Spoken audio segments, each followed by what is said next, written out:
You will hear a woman called Tanya talking to her friend called Simon, who lives abroad. Tanya is planning to visit Simon. First, you have some time to look at questions 1 to 4.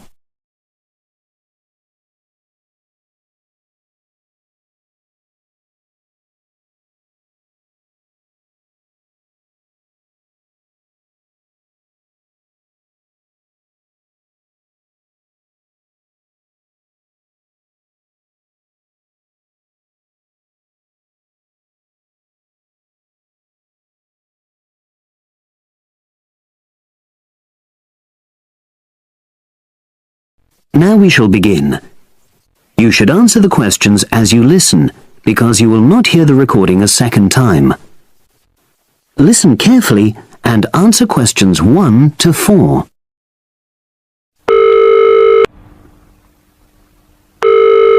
Hello?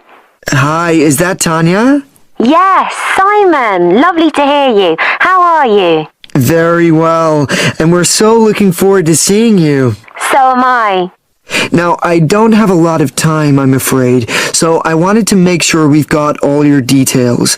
Have you confirmed your flights? Yes, I'm definitely coming on the 22nd of June.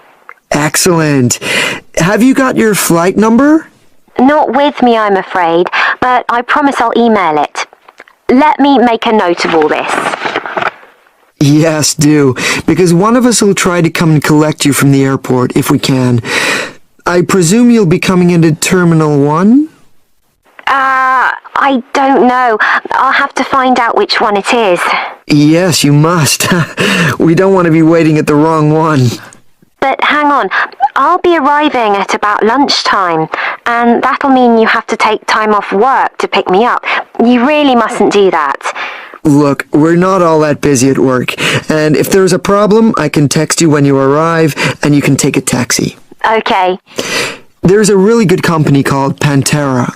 Can you spell that? It's Pantera. They have a stand at the airport.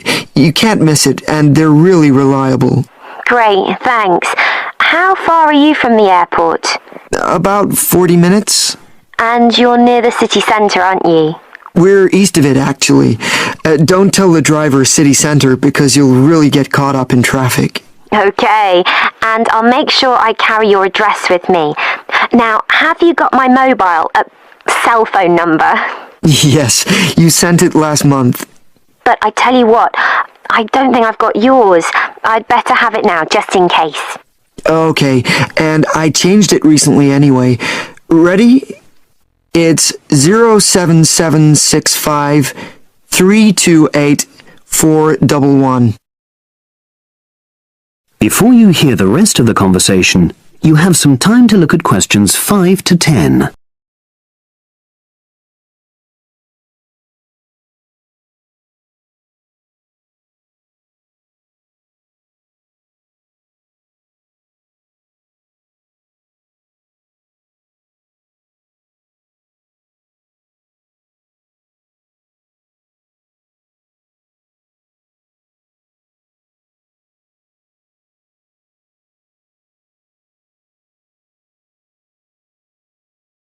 Now listen and answer questions 5 to 10.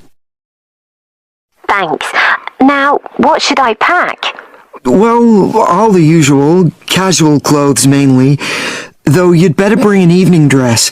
We'll be having at least one fancy dinner in a hotel restaurant. Okay, now, when you're coming, unfortunately the weather is not going to be brilliant. I know, it's the rainy season. I'm bringing an umbrella.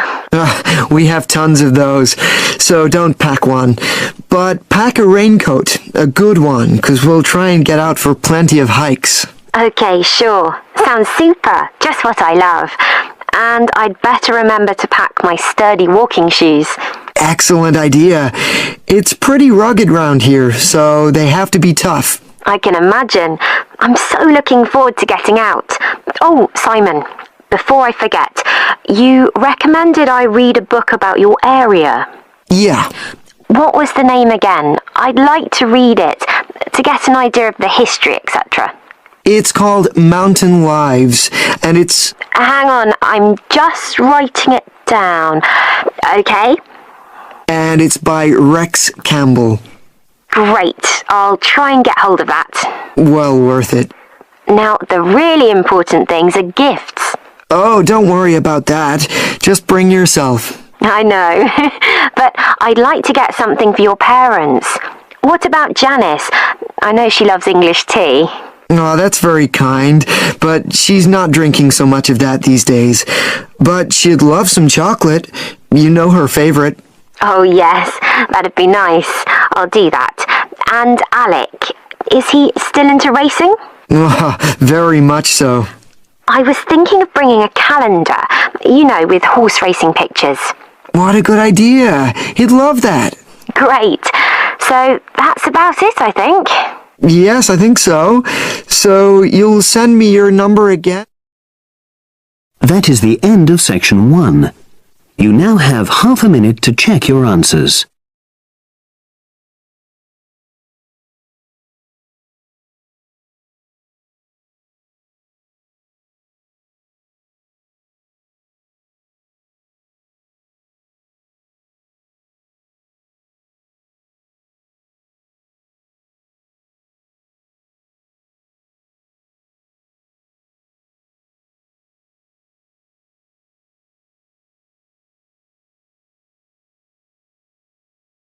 Now turns to Part 2. Part 2. You will hear a talk about the history of a poetry award. You have 30 seconds to look at questions 11 to 15.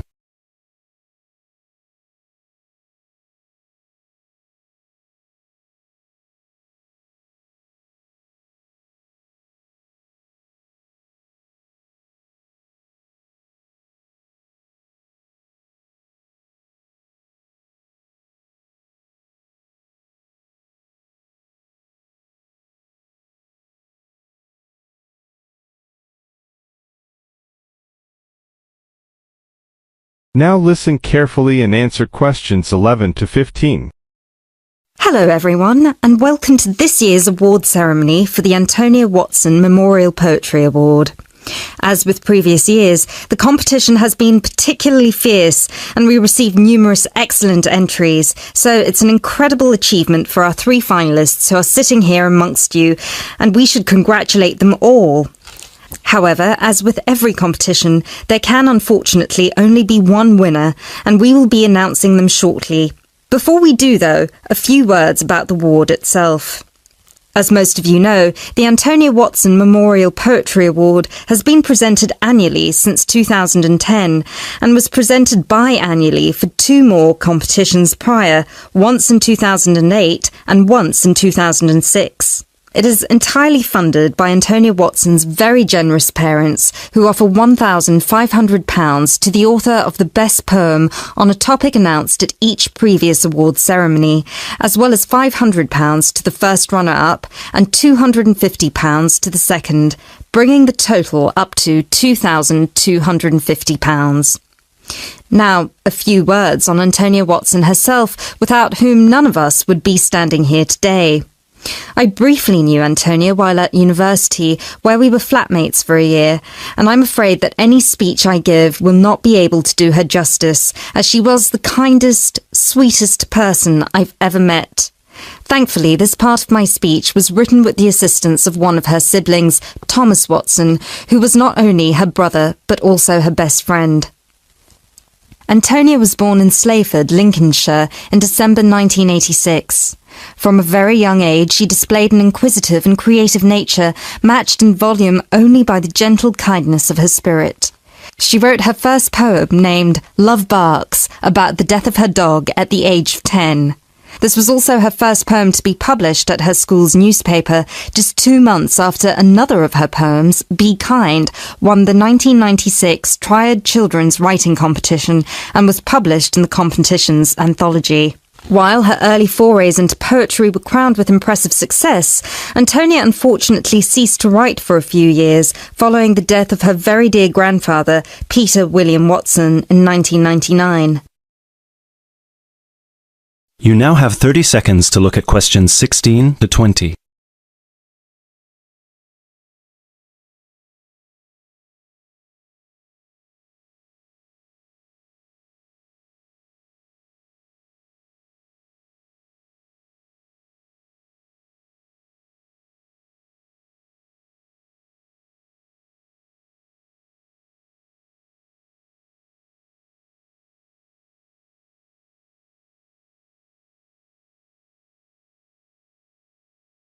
Now listen carefully and answer questions 16 to 20.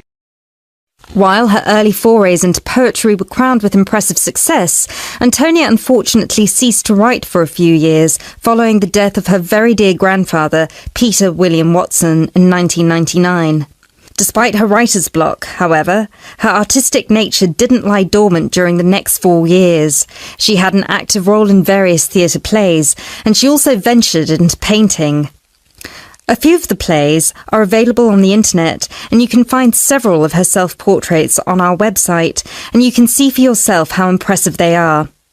But poetry, of course, remained her passion even then, which is why in 2003 she resumed writing, and her next poem, The War on Both Sides, was published in her college's journal.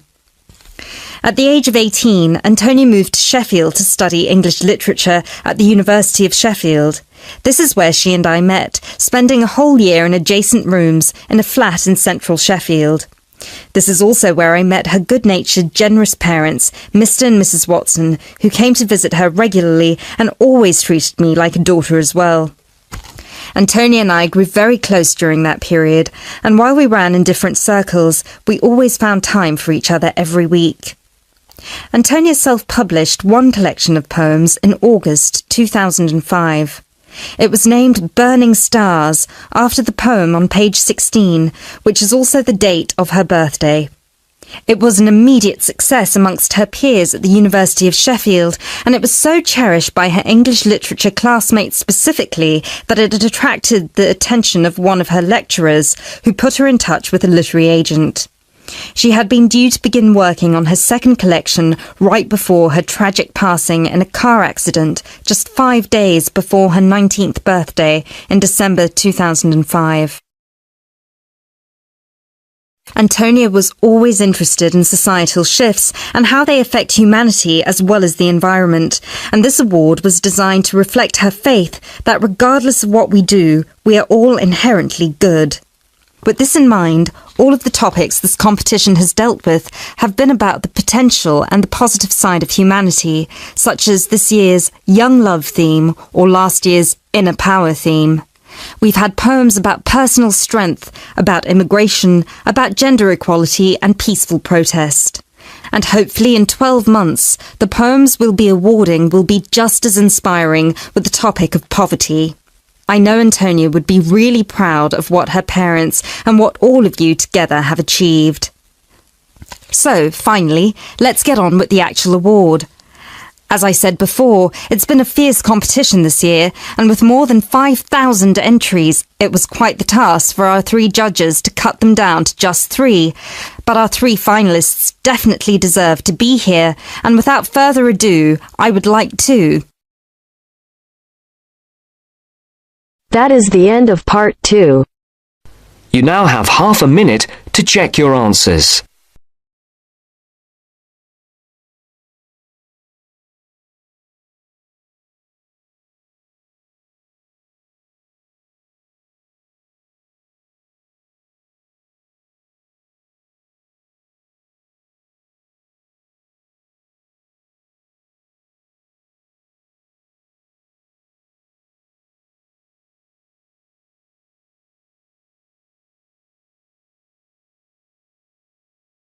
Section 3. You will hear 2 students, Ramil and Kirsten, discussing presenting a paper at an architecture conference. You now have 30 seconds to read questions 21 to 28.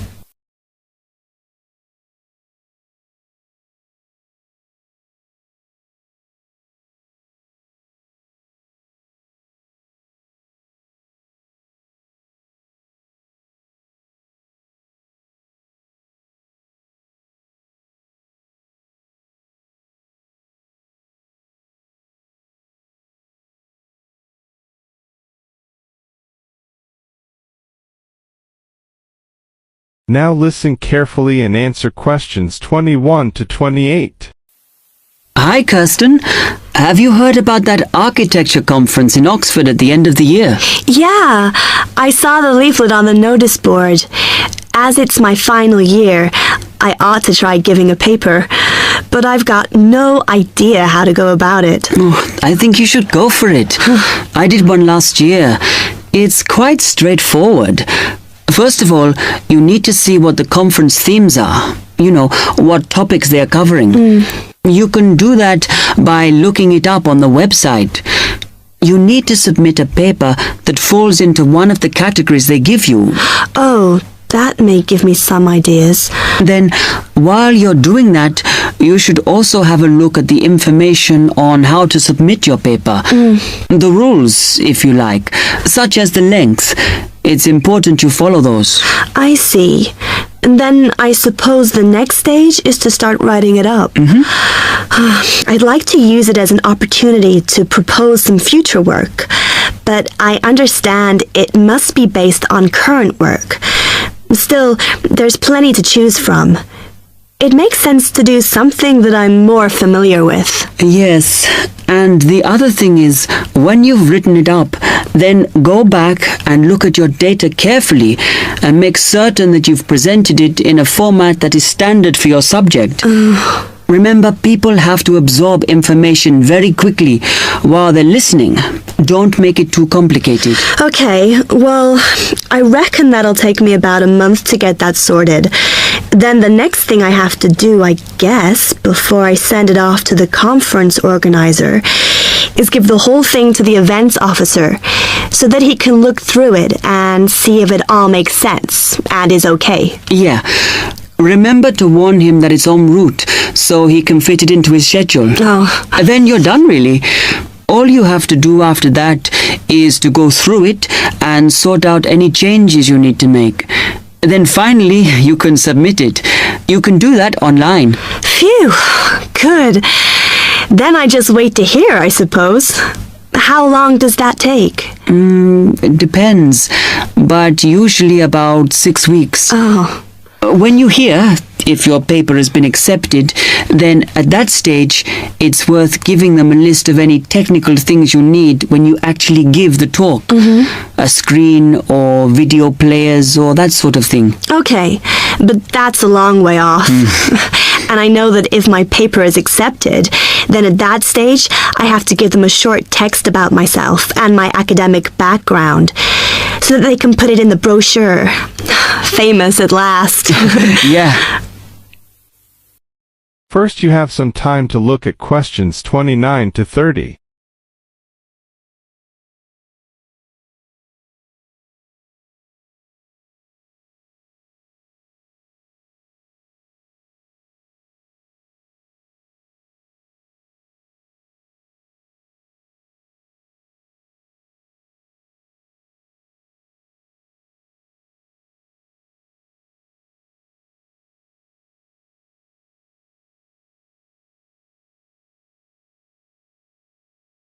Now listen carefully and answer questions 29 to 30. Right, well, I've got to get a couple of things sorted if I'm going to get this paper completed. Have you got enough data? Possibly. I'd like to reinforce some of it, though, so I thought I'd send out some more questionnaires. I was looking at that thesis that Angela wrote last year, and she said you need a sample of over 100 to be sure of your results. I think some of this year's postgraduates are doing some of the same stuff as you on buildings. Why don't you talk to them? I'll end up getting confused. It would be more useful for me to actually go out to that site by the rail bridge to see how they're building the new factory. Oh. I managed to get hold of Professor Barnett at London University, and he said I should go out and take pictures. I'm pretty busy, but I'll have to make time. Anyway, what about you? What are your plans? That is the end of section 3. You now have half a minute to check your answers.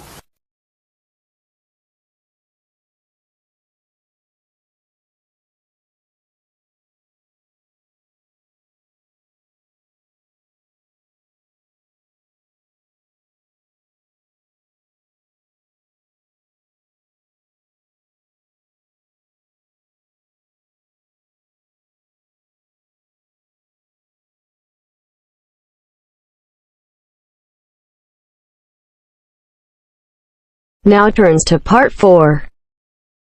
Part 4. You'll hear a talk given by a foreign correspondent. First, you have some time to look at questions 31 to 40.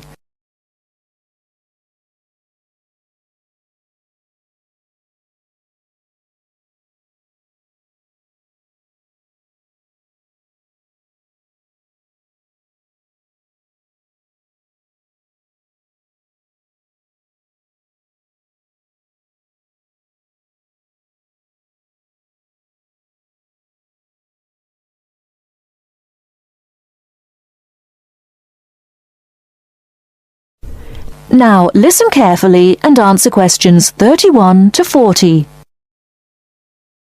Good evening. As I assume most of you are already aware, I have been asked to come here and talk to you, essentially give you a quick overview of the life of a foreign correspondent, along with a few tips on how to become a successful international reporter yourself, should this be a career choice you elect to pursue. So let me start by this. Don't become a foreign correspondent, at least not due to the romantic notions that come attached to this job, or what you've seen in the movies.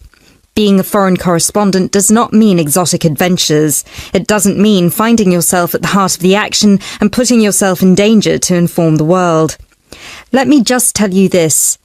80 journalists are killed each year in the line of duty. Many more find themselves in prison or are attacked. You need to think hard. Is this the sort of career I want? Is this the kind of reporting I'm interested in?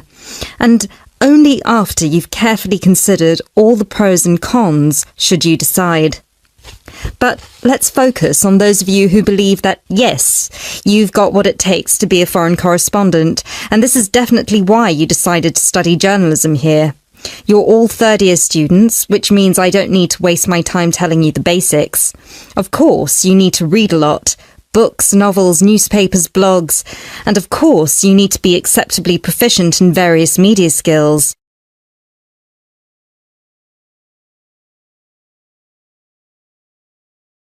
But what is it that's going to separate you from normal journalists and reporters? There are 4 things that'll make you different. The first thing is your experience of the world. You can't call yourself an international reporter unless you've been around and seen different places and different cultures.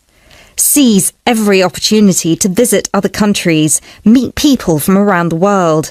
It doesn't matter if it's business or leisure, just hop onto a plane and go everywhere. This will expand your horizons and sharpen your mind, something that, as a foreign correspondent, will help you understand better the culture of the country you'll be covering.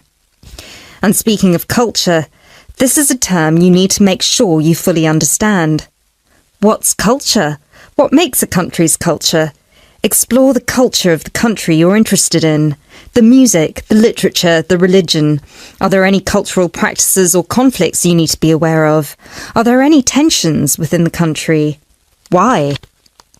The most important element of culture, of course, is the language. Do yourself a favour, whether you're planning to become a foreign correspondent or not.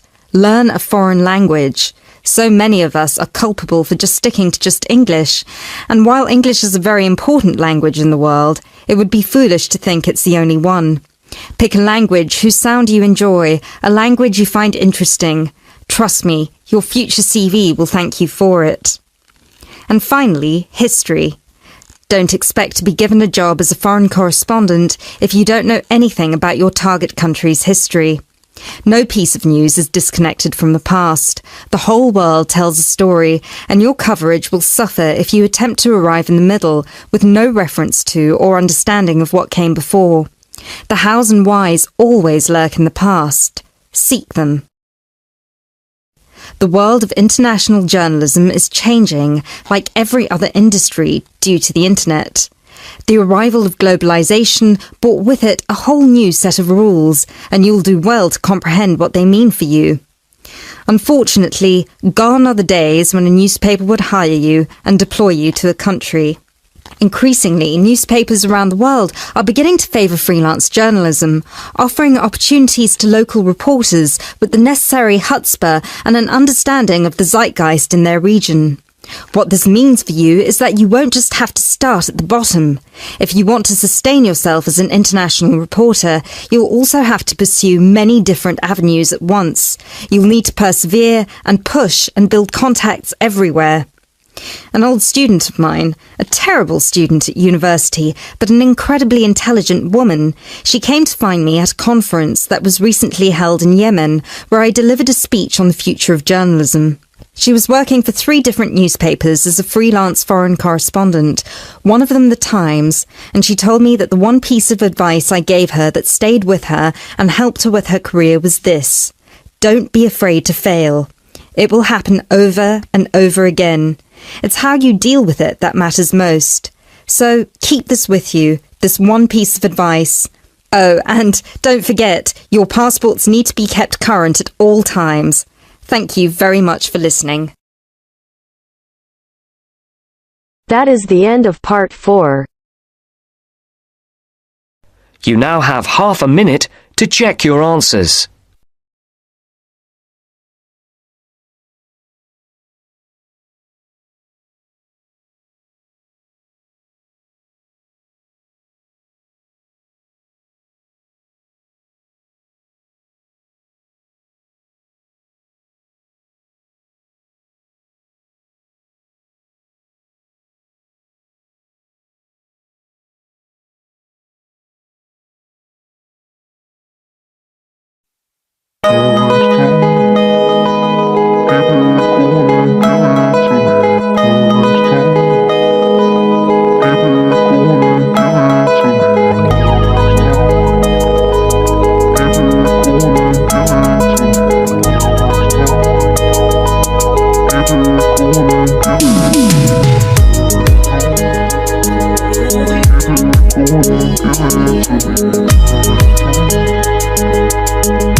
Yeah.